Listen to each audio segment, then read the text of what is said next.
नमस्कार। ज्ञान तंत्र में प्रथम कहानी है धन कमाने की कला। महिला रूप नगर में रहता था एक बनिया। उस बनिए के बाप ने ईमानदारी से धन था कमाया। नाम था वर्धमान इसका। इसको संतोष से रहना रास न आया। ये लगाने लगा जुगत धन बढ़ाने के लिए, लगा कुछ और करने किस्मत आजमाने के लिए। उसको सोचना था सिर्फ धन है बढ़ाना, इससे कोई फर्क नहीं पड़ता पैसा कहाँ से है आना और या पैसे के आने का क्या है ठिकाना। जिसके पास बहुत है धन वो पुरुषार्थी और विद्वान कहलाता। रिश्तेदार नातेदार उसको मानते, हर कोई मित्रता के लिए हाथ बढ़ाता। ज़्यादा पैसे कमाने की धुन हो गई उस पर सवार। पैसे की महिमा बखान करने में नहीं था उसका आर पार। उसके मन आया विचार पैसे कमाने में 6 तरीके हैं इसके आसान कौन अपनाने में। पहला है भीख मांगना। नहीं है इसमें कोई योग्यता की जरूरत, ना चूल्हा ना चौकी ना जोरू ना जाता, नहीं किसी की गुलामी, बस भीख मांगता और खाता है। दूसरे नंबर पर राजा की चाकरी, तीसरे नंबर पर है खेती बाड़ी, चौथा है पढ़ाई लिखाई, पांचवा है बनिए का धंधा, छठा है ब्याज उगाही। इन सब में सबसे अच्छा है व्यापार। मेहनत के पैसे मिलती इज्जत अपार। भीख मांगने वालों की रही नहीं अफसान, करते लोग अनादर देते गाली करते परेशान। अब दुर्वासा ऋषियों का रहा ना जमाना, कारण है नीच कपटी भिखारियों का आ जाना। राजा की चाकरी में नहीं मिलता उतना वेतन, अगर रिश्वत कमीशन का सहारा लेते तो सहम कर डर कर काटना पड़ता पूरा जीवन। शिक्षा के लिए करनी पड़ती है गुरु की सेवा, चंपी करनी पड़ती है गुरु की। सबसे आगे निकलने के लिए पांव दबाना पड़ता है अपनी योग्यता की धाक जमाने के लिए। शिक्षा के लिए करनी पड़ती है गुरु की सेवा, चंपी करनी पड़ती है गुरु की। सबसे आगे निकलने के लिए पांव दबाना पड़ता है अपनी योग्यता की धाक जमाने के लिए। आधी उम्र निकल जाती है इसी डर में, पता नहीं गुरु दक्षिणा में गुरु क्या मांग ले। करनी पड़ती है चापलूसी अपने पसंद की गुरु दक्षिणा देने के लिए। कभी कभी गुरु की ऐसी वैसी चीज मांग लेते हैं गुरु दक्षिणा के रूप में, जिसको पूरा करने के लिए लेने के देने पड़ जाते हैं। ब्याज उगाही का धंधा तो जचता है, पर दूसरे के हाथ में गया हुआ धन शायद ही मिलता है।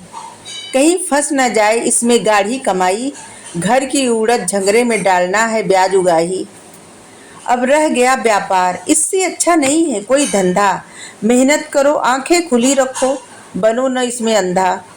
बस इतना होना चाहिए पता, मुनाफा जरूर मिले, लागत हो जितना लगता।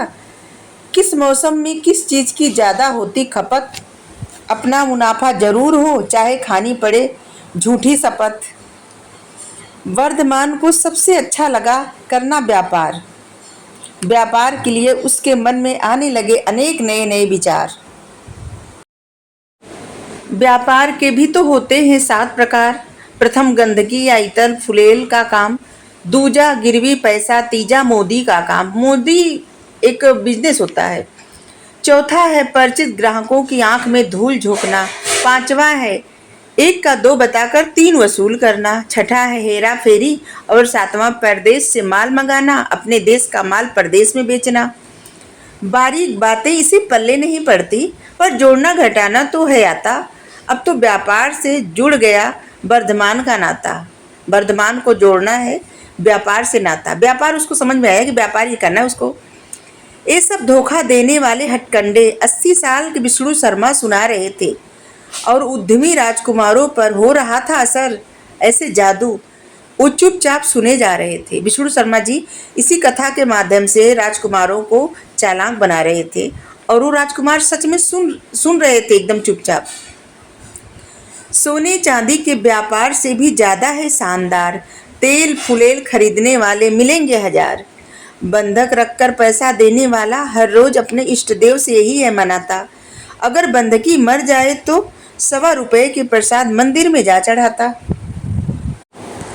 आधी मन्नतें आधी तंगी मार जाती है, आधी मन्नतें आधी तंगी का मार खाता है, ब्याज न चुकता कर पाने पर सामान पड़ा रह जाता है और सच में बंधकी मर जाता है।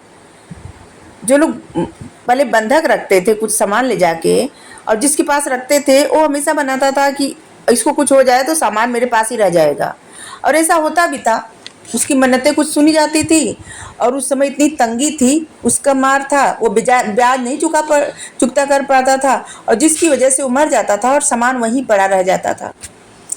मोदी के काम में सेठ के हाथों के बनना है कठपुतली, सरकारी रसद जुटाने में लुट जाती भरी झोली।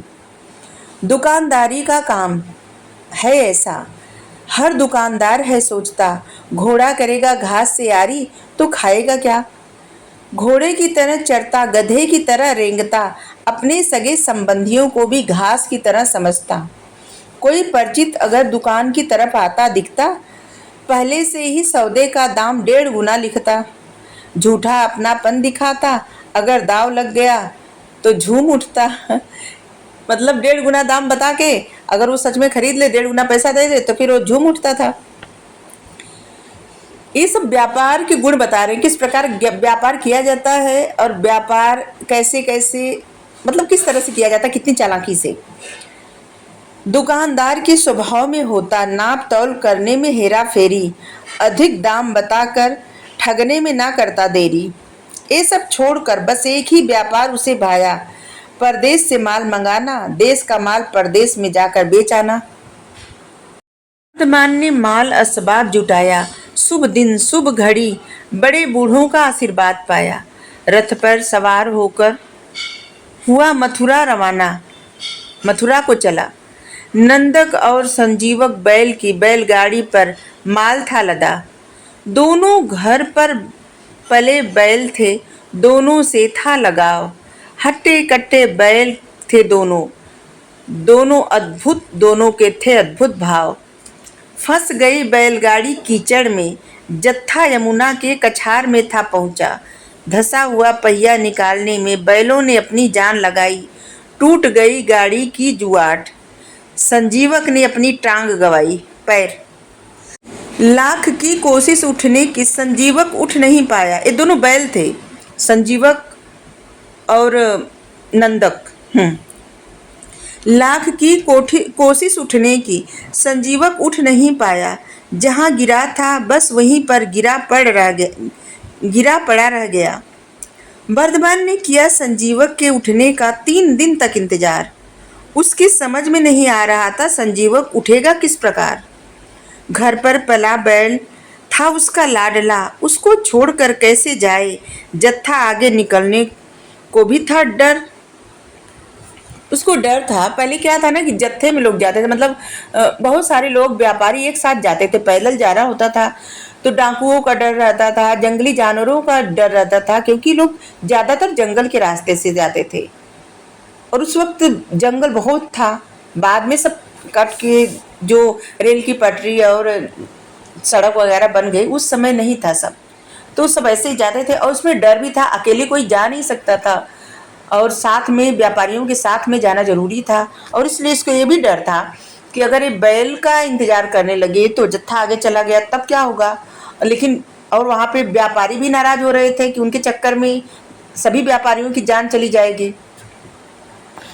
जत्था आगे निकलने का भी डर था, जत्था आगे निकलने जत्था आगे निकलने का भी डर था, कहीं वो पीछे रह न जाए।